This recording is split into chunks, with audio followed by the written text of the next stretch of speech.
Arkadaşlar aramıza yeni bir arkadaş daha geldi. Şimdi kendisini göstereceğim. Bak 37 idi. 38 oldu. 91 videom olacak. Bu arkadaş.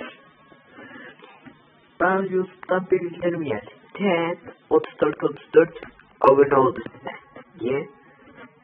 Şimdi bu arkadaşımıza abone olun. Ben bunu da bir sevindirelim. Onun için siz şimdi bana yardımcı olduğunuz için ben de size oluyorum. Abone 1. Şimdi kanalındaki diğer videolarda. Şimdi bak 8 yorum var. Yeni biri daha katılmış. Reis takas yapak mı? Sana aboneyim. Neyim demiş. Ona öncelikle cevap vereceğim. Bir dakika. Şimdi öncelikle soracağım. Şarjım.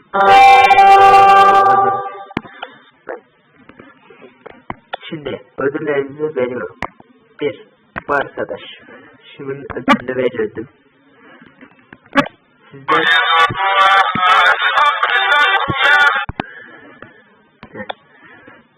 Siz de eğer bana rastgele bir videoma yorum atarsanız abone olurum size. Şimdi şu ikisine de abone olayım.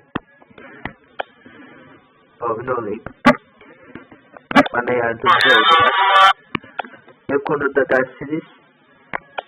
Şöyle canlı yayın, şöyle böyle halledecek falan diye.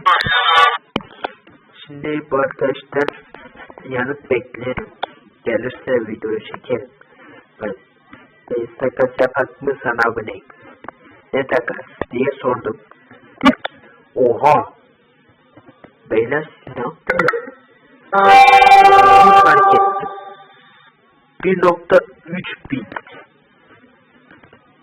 Bu kesin keşfete düştü zaten. Bu video %100 keşfete düştü. Bu video %100 var. %100 keşfete düştü. Şu izlenmeye bak.